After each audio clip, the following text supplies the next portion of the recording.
Next topic is now current density. So how do we define current density? सबसे पहले current density is simply current कितने area में चल रही होगी. The definition goes current density at a point is defined as the amount of current flowing per unit area of the conductor around that point. Full stop. Second point जो इसमें definition में that is area being normal to the direction of current. देखो इसको example से समझते हैं कि suppose मेरे पास एक copper wire है,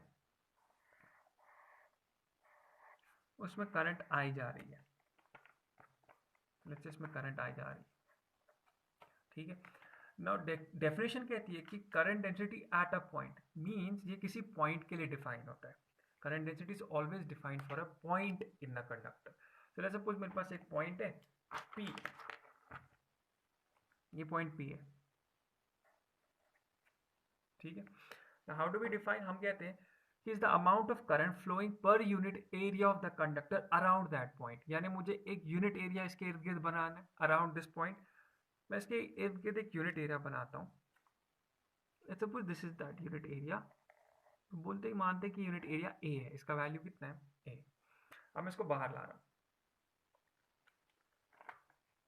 so this is my unit area, ठीक है. पी पॉइंट बीच में है इसके, और ऐसे करंट आ रही है. Let's suppose this is the current.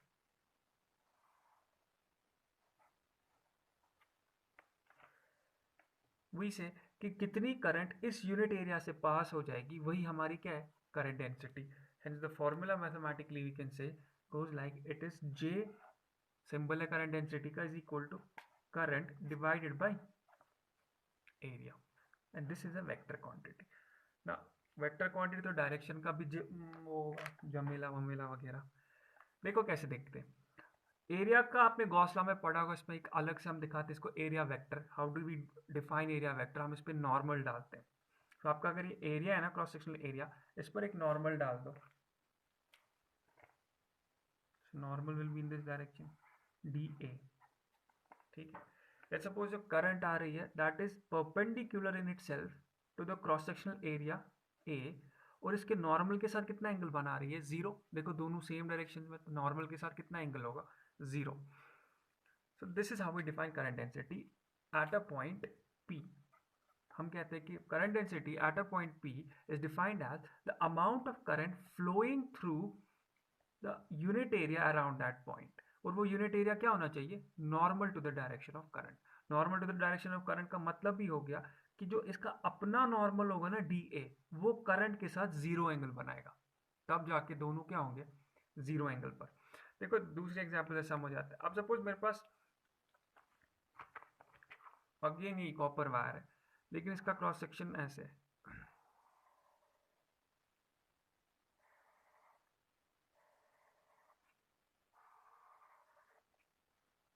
थोड़ा टेढ़ा है.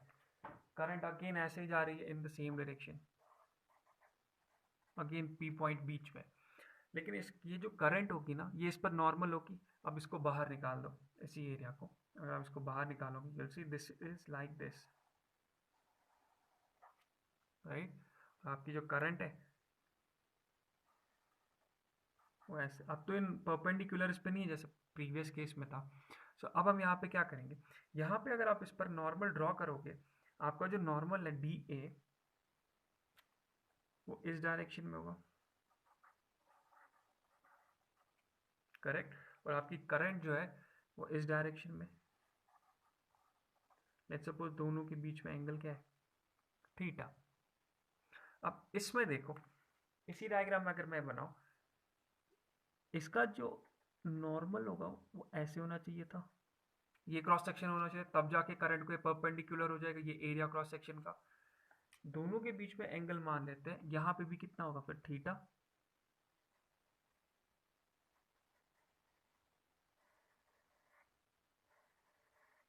ये ए क्रॉस जो ओरिजिनल क्रॉस सेक्शन है, और ये वो क्रॉस सेक्शनल है ग्रीन वाला जो करंट के परपेंडिकुलर है.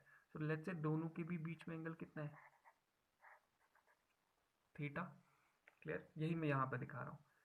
ये वाला जो एंगल है ना करंट और DA के बीच में, जो थीटा एंगल है, वही इस क्रॉस सेक्शनल एरिया और जो ओरिजिनल क्रॉस सेक्शनल एरिया था, दोनों के बीच में कितना एंगल, सेम, थीटा. यानी DA का स्मॉल एरिया जो है इसका नॉर्मल का कौन सा कंपोनेंट अलोंग आई है। अलोंग आई होने का मतलब है कि आई के साथ जीरो एंगल बना रहा है, जैसे प्रीवियस केस में बना रहा था जीरो एंगल। यहाँ पे मैंने ये भी बनाता, इससे कंफ्यूजन दूर हो जाएगा।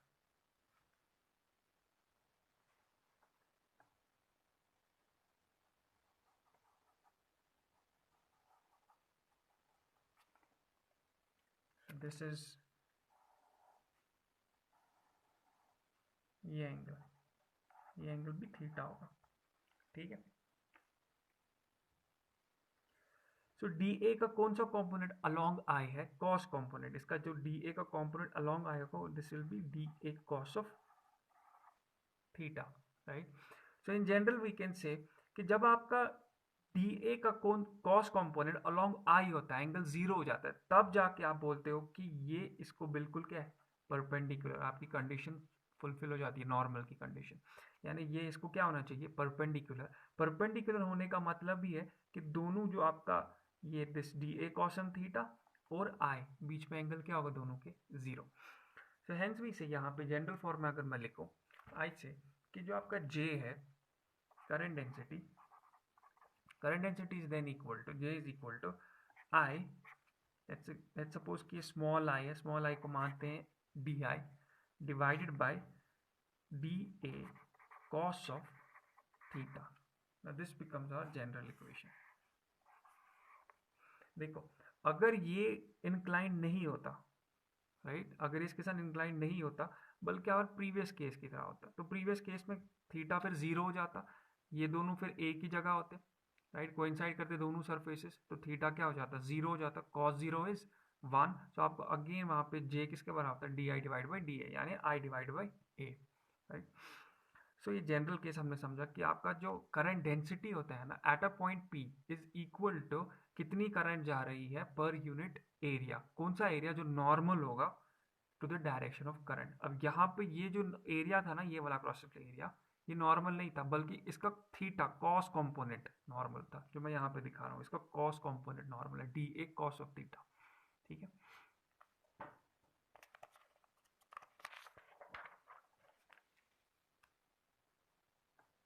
So we said कि आपका जो J है that is current density which is a vector quantity is equal to DI divided by DA cos of theta। यहाँ से अगर आपको DI निकालना होगा so DI will be J और D multiply by DA cos of theta। we said कि जो J है ये क्या वेक्टर क्वांटिटी, करेक्ट, और जो आपका DA है ये आपका जो एरिया पे वेक्टर बनाते हो ना, नॉर्मल वेक्टर इस पे बनाते हो, अगर आपने गॉस लॉ में पढ़ा होगा। So this is also vector quantity in itself, area is not a vector quantity, लेकिन हम इसको इजी करने के लिए, इसको यहाँ पे कैलकुलेशन इजी करने के लिए हम इसको वेक्टर मानते हैं। अदरवाइज याद रखना area is a scalar quantity, ये वेक्टर नहीं है, बट हम गॉस लॉ में भी इसको ईजी कैलकुलेशन करने के लिए, सिंप्लीफाई करने के लिए बेसिकली हम इसको वेक्टर नॉर्मल डालते हैं, हम कहते हैं यही नॉर्मल इस एरिया की डायरेक्शन दिखाएगा। सो दिस इसको भी हम वेक्टर मानते हैं। सो आपके पास है दो वेक्टर्स और साथ में cos theta, so we say कि di will be equal to j dot da मान लेते हैं, j डॉट da, और टोटल आई निकालने के लिए मुझे इसको क्या करना है, फिर इंटीग्रेट j डॉट da को, क्लियर। अब देखो अगर आपका j कांस्टेंट है, यानी throughout the cross section में कांस्टेंट करंट जा रही है, यानी j क्या बन गया, कांस्टेंट। तो जब एक कांस्टेंट है इंटीग्रेशन के क्या आ जाएगा, बाहर, इंटीग्रेशन के बाहर आ गया, अंदर किसकी खाली इंटीग्रेशन हो जाएगी, डी ए की, यानी सारे उन स्मॉल एरियाज जो अपने डी ए सारे स्मॉल एरियाज को ऐड करते हो वो टोटल एरिया दे देगा आपको। So I will be at that time equal to J, integration सब की टोटल एरिया मिल गई, जे डॉट ए। यहाँ से आप करंट के लिए एक डेफिनेशन निकाल सकते हो, current is equal to J, that is your this current density multiplied by area vector A. अब देखो डॉट प्रोडक्ट से एक स्केलर क्वांटिटी मिलती है ना, हेंस वी से current is a scalar quantity. यहाँ पे क्लियर हो गया।